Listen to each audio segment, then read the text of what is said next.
제가 6번째 오늘 마지막 말씀인데 제자입니까? 라고 하는 큰 주제를 가지고 말씀을 나누었습니다. 아마 기억하실 거예요. 첫날 새 포도주는 새 부대에 담아야 된다. 그리고 나 주님의 기쁨이 되기를 원합니다. 또 주님의 종이 되기를, 이런 말씀을 나누었습니다. 오늘 우리가 우리의 믿음이 자라났으면 좋겠다. 우리가 어떻게 하면 하늘나라의 종이 되겠는가, 이런 말씀을 나누는데 연관성 있게 들으셔도 좋고 또 오늘 말씀 하나로 잘 기억하셔도 좋겠습니다.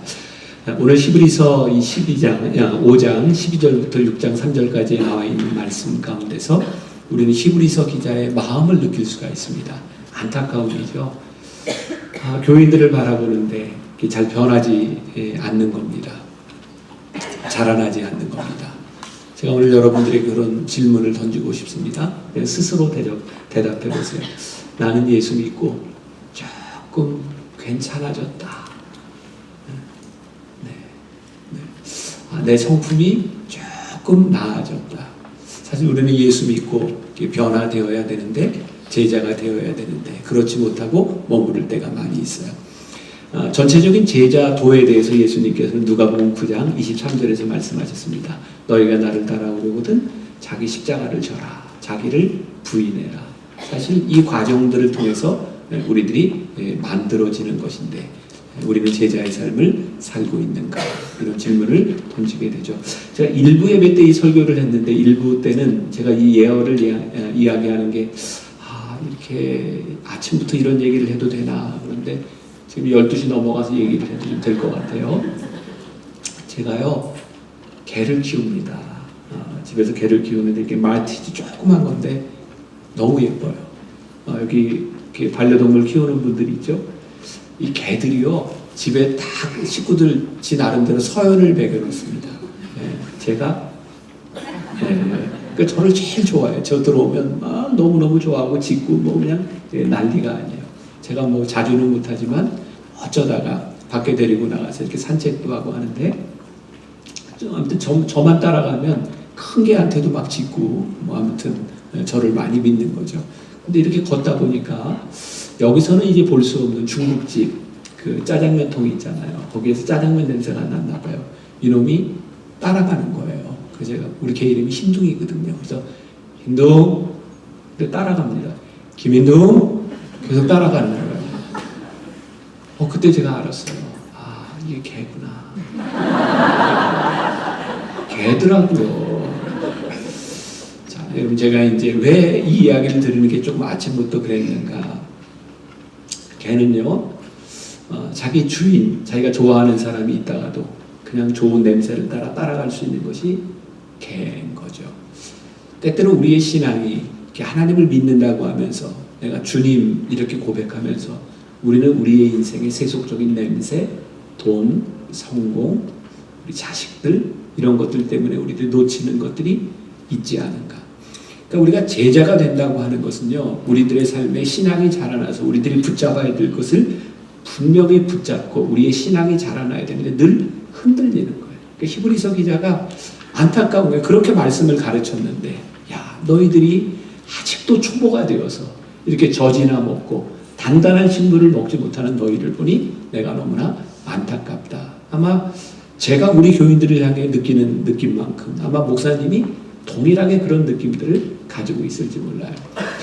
우리는 자꾸 신앙생활을 하면서 우리의 연약한 믿음에 대하여 이런 핑계를 대려고 합니다. 목사님하고 우리는 틀립니다. 목사님은 성직자고 우리는 성도입니다. 여러분, 마르틴 루터가 종교개혁을 하면서 우리들에게 아주 중요한 성경의 개념을, 신앙의 개념을 가져왔죠. 여러분들은 성과 속으로 구별된 것이 아니라 우리들이 직업을 가진 그 자리에서 어떻게 컬링, 소명을 받은 자들이다. 그러니까 우리들의 모든 삶이 거룩한 거고 우리는 거기에서 응답해야 되는 거예요. 그럼 목사님과 여러분들의 차이는 뭐예요? 목사님은 여기에 말씀을 전하는 직분으로 세워져 있는 것이지 그것 외에 무엇이 다르겠는가? 그러니까 우리들이 이 부분에 대해서 응답해야 되는 거죠. 그것이 우리의 제자의 삶으로 믿음이 자라나는 부분이기도 합니다. 제가 한 가지 예를 들어보면 저희 교회에서 교인들이 아이를 낳으면 저한테 이렇게 이름 지어달라고 종종 부탁을 합니다. 곤란해요. 두세 가지는 이렇게 좋은 이름 막 고민하고 이렇게 지어줬는데 그거 지나가면 좋은 이름이 되게 거기서 거깁니다. 왜 교인들은 목회자한테 아이를 낳고 이름을 지어달라 그럴까요? 목회자가 이름을 지어주면 애가 좀 잘 될 것 같은 그런 기분? 근데 목회자에게 그런 능력이 있나요? 없어요. 아마 그런 생각으로 예수를 믿는다면 돈 주고 장명소에 가서 이름을 짓는 거나 별로 다를 바가 없을 것 같아요. 그 아이의 믿음은 목회자가 이름을 지어주기 때문이 아니라 사실은 부모의 믿음을 따라 그의 삶을 따라 달라질 수 있는 거죠. 더 곤혹스러운 것 중에 하나는 이름 정도가 아니라 새로 비즈니스를 하면서 상호를 지어달라는 경우가 있습니다. 제가 지금도 기억나는 게 저희 교인 중에 이렇게 찬양대를 하는 아주 신실한 부부가 있었어요. 어느 날 저에게 일식 돈가스 집을 한다고 저한테 이름을 지어달라고. 일식 돈가스. 그 강남 역삼역에서 일식 돈가스를 하는데 제가 그 당시에 알고 있는 일본어 오하요 고자이마스, 아리가토 고자이마스 말고는 당구 용어밖에는 제가 아는 게 없었어요. 제가 알고 있는 일본어를 다 붙여봤어요. 이게 별로 이렇게 딱 떨어지는 게 없는데 딱 한 단어가 돈가스 집에 어울리더라고요. 기레이 돈가스. 이 기레이라고 하는 말은 당구장에서 잘 쳤을 때 기레이 이게 뷰티풀, 원더풀 그런 뜻이에요. 근데 이게 입에 쫙 달라붙는 거예요. 제가 기레이 돈가스를 하세요. 그리고 이제 오픈 예배를 드렸습니다. 오픈 예배를 드리면 예배를 마치고 그 집에서 이제 판매할 음식들을 이렇게 가지고 나오는데 예배를 드리고 나서 음식을 먹으면요, 그 예배와 전혀 관계없이 어떤 집 음식은 안심이 되고 어떤 집 음식은 불안합니다. 기레이 돈가스가 6개월 만에 문을 닫았습니다. 저희 곤혹스러운 거죠. 기도했는데 축복했는데 왜 여기가 이렇게 문을 닫게 되었을까? 그리고 제가 깨닫게 된 게 있습니다. 음식점은 음식 맛이 없으면 성령님도 역사하지 못합니다. 제가 그걸 아주 뼈저리게 느꼈어요. 그러니까 여러분들 보세요. 우리의 믿음이 자라나지 않는 증거는 뭐냐면 우리는 그냥 믿는 겁니다. 그게 믿음이 아니라는 거예요. 우리가 믿는 그 믿음이 어떻게 우리들의 삶으로 행동으로 옮겨지느냐의 믿음의 성장의 여부가 있는 것이고 우리들이 단순히 믿는 그것이 믿음이 아니라 우리가 음식점을 하면 프로페셔널 해줘야 되는 거예요. 우리들이 비즈니스를 하면 내가 믿는 믿음과 내 신앙의 근거에서 정직하게 열심히 노력하며 프로페셔널 해줘야 되는 거예요. 우리는 믿음에서 많이 넘어지고 실패합니다. 왜일까요? 믿음이 자라지 않으니까요. 우리가 하나님을 믿는다고 하면서 믿음대로 살지 않으니까요. 우리는 넘어지는 거죠.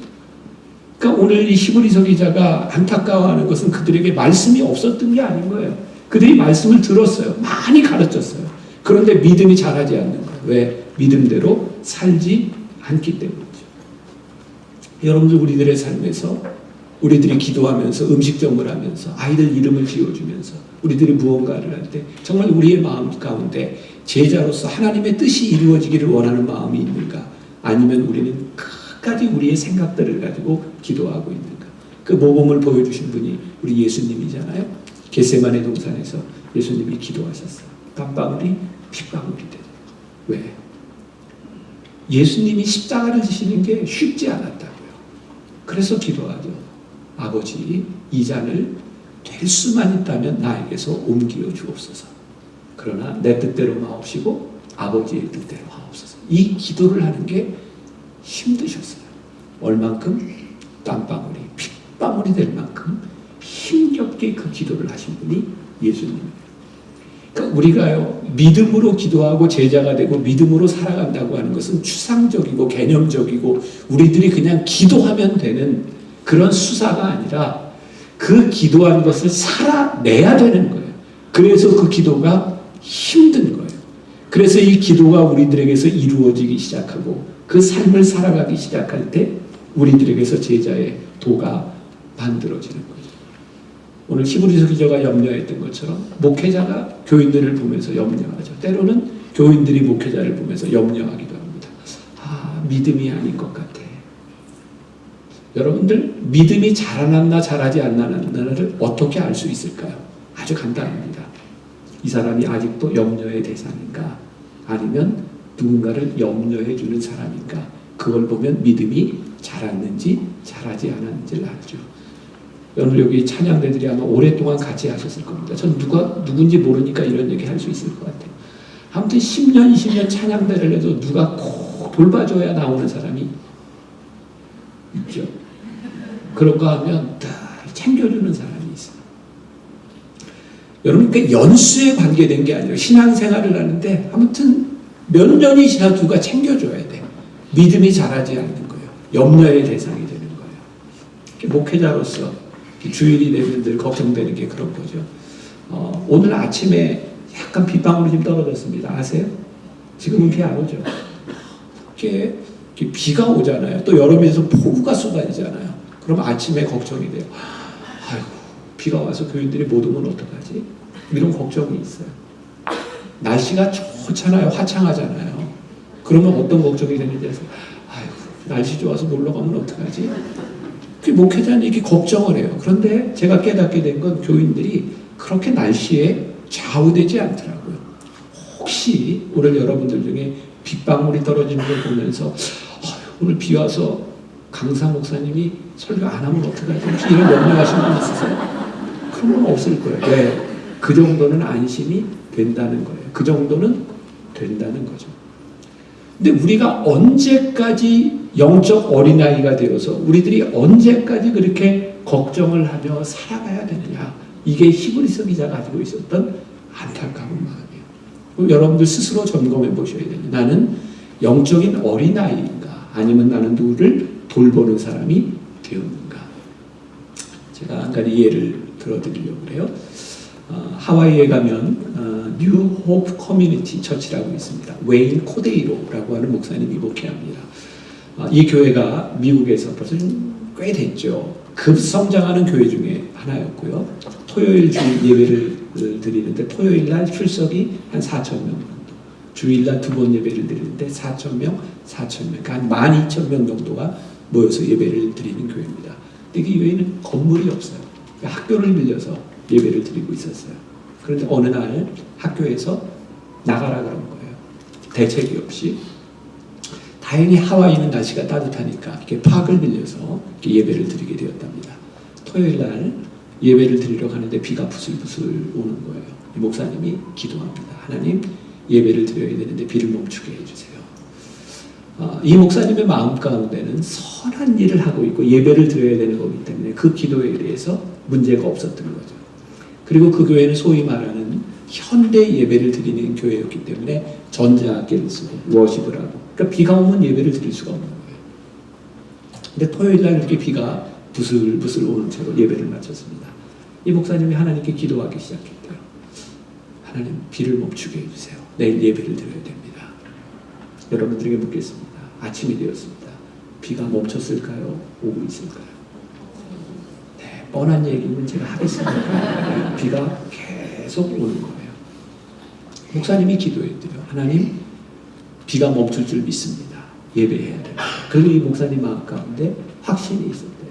제가 이제 DVD로 그걸 봤는데 그 목사님이 차를 타고 운전을 하며 파고로 가는 동안 비가 그치리라는 확신이 있어서 와이퍼를 켜지 않았답니다. 그래서 그 목사님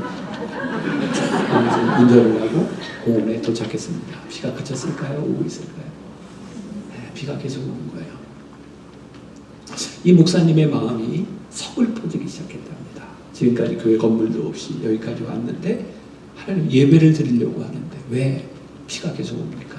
그리고 이미 이제 비가 오면서 전자악기들이 이렇게 펑펑 터지고 연기가 나고 예배를 드릴 수 없는 상황이 된 거예요. 특히 목사님이 서글퍼서 눈물이 났대요. 근데 교인들은 목사님이 울면 은혜 받았다고 생각하는데 아닙니다. 그렇지 않아서 울 때가 많이 있어요. 목사님이 설교하러 나올 때 정말 너무 이렇게 서글퍼서 이렇게 눈물이 나는데 하나님께서 이 목사님에게 물으신 거예요. 웨인, 너는 나에게 한 번도 이렇게 기도하지 않았구나.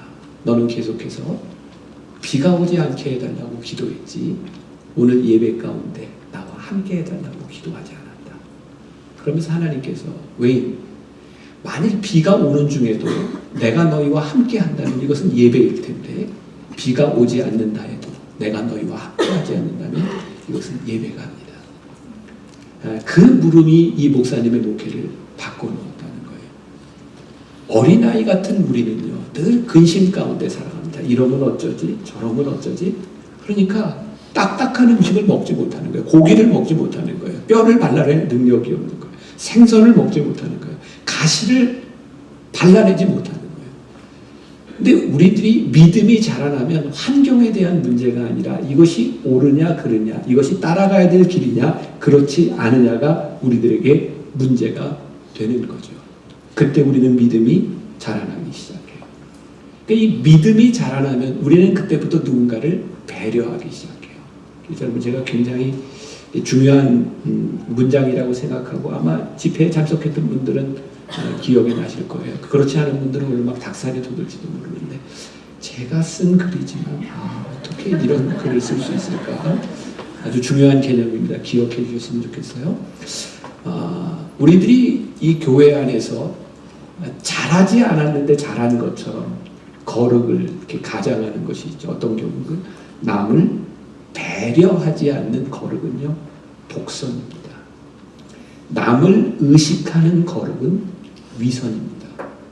그런데 우리는 위선과 독선을 우리의 신앙이 자란 것처럼 착각할 때가 많이 있어요. 예수님께서 바리새인들을 향해서 무섭게 질책하셨던 이 회칠한 무덤과 같은 자들아.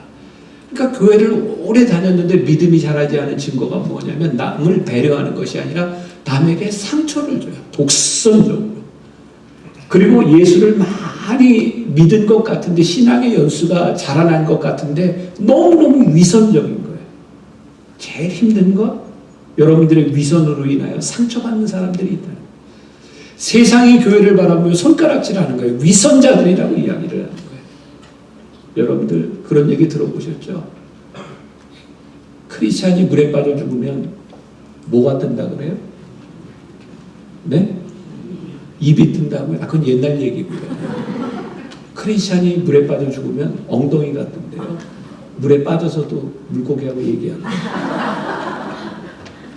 세상 사람들이 교인들을 바라보며 뭐라고 얘기해요? 입만 살아있는 거예요. 위선적이고 독선적이고. 그러니 크리스찬들에게서 능력이 나타나지 않는 거죠. 오늘 제가 여러분들에게 그런 도전을 좀 드리고 싶어요. 우리가 어떻게 누군가를 배려하며 누군가를 섬기며 산다고 하는 게 무슨 의미인가? 어떤 목사님이 쓴 편지인데요. 글인데 제가 좀 읽어드릴 테니까 한번 들어보세요. 나와 아내는 달라도 너무 다르다. 나는 오른손잡이인데 아내는 왼손잡이다. 그래서 아내는 습관대로 국그릇을 왼쪽에다 잘 갖다 놓는다. 별일 아닌 것 같은 그 차이가 신경을 건드린다. 나는 종달새형이다. 새벽 시간에 일어나 설친다. 늦잠을 자면 무조건 게으르다고 여긴다. 그런데 아내는 올빼미형이다. 밤새 부엉부엉하다가 새벽녘에야 잠이 든다. 도대체 우리 둘은 맞는 구석이 없다. 나는 물 한 컵을 마셔도 마신 컵은 즉시 씻어둔다. 누군가 해야 할 일이고 언제 해도 할 일이며 내가 다시 손을 댈지 모를 일 아닌가 말이다. 그런데 아내는 그게 안 된다. 찬장에서 꺼내 쓸 그릇이 없을 때까지 꺼내 쓰고 한꺼번에 씻고 몸살이 난다. 거기에다 나는 약속 시간에 늦는 적이 거의 없다. 미리 준비하는 스타일이다. 그러나 아내는 떠나야 할 시간에 화장한다고 정신이 없다. 다가가서 보면 참으로 가관이다. 화장품 뚜껑이라는 뚜껑은 다 열어놓고 있다.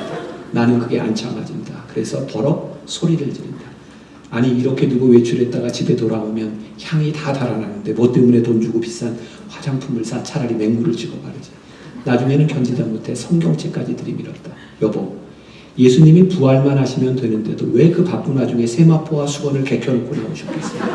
당신같이 정리정돈 못하는 사람에게 정리정돈이 얼마나 중요한지 말하고 싶으셨던 거예요. 이게 부활의 첫 메시지야. 당신 부활 믿어? 그렇게 아내를 다그칠 때, 몰아붙일 때 하늘에서 음성이 들렸다. 야, 이 자식아, 잘하는 네가 해라. 이놈아, 안 되니까 둘이 붙여놓은 거야. 너무 큰 충격, 생각의 전환, 그렇게 나를 깨지 않으면 안 되겠다. 사람들이 궁금해하는 게 있다. 나의 은사는 무엇일까? 하지만 뜻밖에도 너무 간단하게 은사를 알 수 있다. 내 속에서 생겨나는 불평과 불만, 바로 그것이 자신의 은사인 것이다. 이를테면 내 아내는 물건이 제자리에 놓여 있지 않고 종이 나부랭이가 나뒹구는데도 그것이 눈에 들어오지 않는다. 그러니까 불편한 게 없다. 오히려 밟고 돌아다닌다.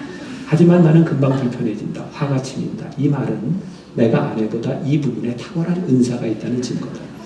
하나님은 이 은사를 주신 목적이 상대방의 마음을 박박 긁어놓고 마음에 상처를 입히는 무기로 사용하라는 데 있지 않다. 은사는 사랑하는 사람을 섬기라고 주신 선물이다. 바로 내가 알게 된 사실이 있다. 내 아내에게는 화장품 뚜껑 여는 은사가 있고 나에게는 뚜껑 닫는 은사가 있다는 사실이다. 그때부터 아내를 대하는 태도가 바뀌었다. 아내가 화장한다고 앉아있으면 다가가서 물었다. 여보, 이거 다 썼어? 그러면 뚜껑 닫아도 되지? 이것도 닫는다. 그렇게 내가 뚜껑을 닫아준다. 그런 놀라운 일은 그렇게 야단칠 때는 전혀 꿈쩍도 않던 아내가 서서히 변해가는 것이다. 잘 닫는 정도가 아니라 얼마나 세게 잠갔는지 이제는 나더러 뚜껑을 열어간다. 아내의 변화가 아닌 나의 변화. 그렇게 철들어진 내가 좋아하는 기도가 있다.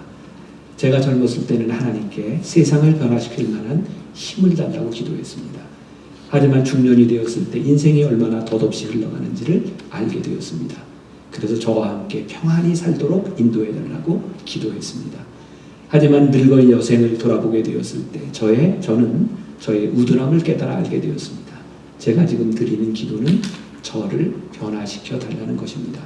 만약 제가 처음부터 이런 기도를 드렸다면 제 인생은 달라졌을 것입니다. 제가 결혼식 주례에서 부부들에게 읽어주는 글입니다. 믿음이 자라고 성숙했다고 하는 증거는 무엇일까요? 여러분 결혼하고 초창기에 그런 다툼이 있습니다. 지금은 다 스탠드 뭐 이렇게 바로 옆에서 조절할 수 있지만 옛날에는 방에 들어갈 때 불 켜고 끄는 스위치가 문 옆에 있었잖아요. 신혼 때 침대에 누웠는데 불을 안 끄고 온 거예요. 그러면 꺼. 누가 끕니까? 성숙한 사람이 끕니다. 여러분 우리들에게 성숙이라고 하는 것은요. 누군가를 배려하는 마음에서 시작이 되는 거고 그 사람을 생각하고 돌보는 마음에서 시작되는 거예요. 그럼 제자 우리가 많은 말씀을 들었습니다. 그런데 이 제자의 삶이라고 하는 것은 실제 우리들의 삶의 작은 부분에서부터 나타나는 거예요. 네, 그것이 증명되는 거예요. 그러니까 제자의 삶을 산다고 하는 것은 그렇게 기도하는데도 여러분들 그렇지 않을까요? 남편과 아내가 예수 안 믿는 남편이 예수 잘 믿는 부인에게 가장 힘들어하는 게 뭔지 아세요? 부흥에 참석하고 와서 침대에 누워서 불도 안 꺼요. 작은 변화 하나가, 작은 성숙함 하나가 우리를 제자로 만들어주는 것이 아닐까요?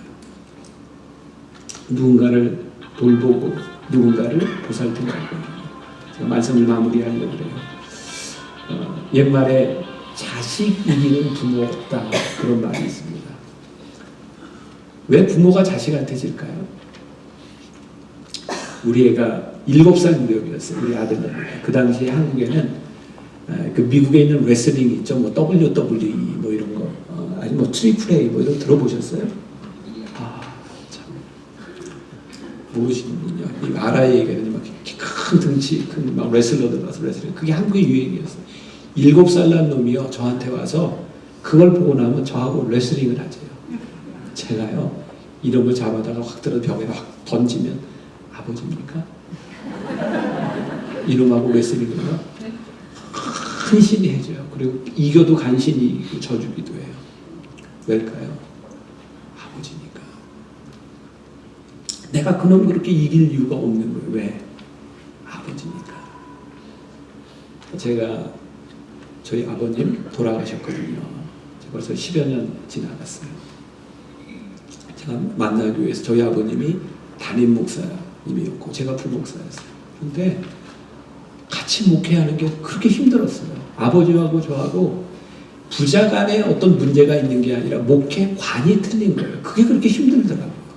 그래서 저는 몇 번 이렇게 짐을 쌌어요. 아버지하고는 같이 이렇게 안 되는구나, 힘들구나, 나가야 되겠다. 그리고 주일 아침이 되면 저희 어머니가 저희 아버님하고 저하고 이렇게 늘 식사하는 이렇게 상을 차려주셨는데 그 자리에서 아버지하고 저하고 언쟁이 있어요. 다른 문제가 아니라 교회 문제였어요.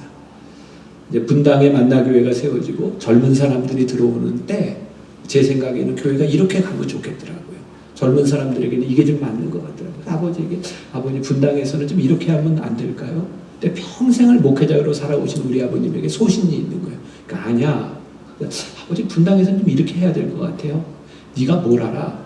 아버지 정말 이건 이렇게 해야 된다니까요. 마지막에 저희 아버지 하시는 것은 내가 담임이야. 진짜 할 말이 없어. 아버지 알아서 하세요. 그리고 저는 이제 교회를 나가려고 아버지하고 정말 못하겠어요.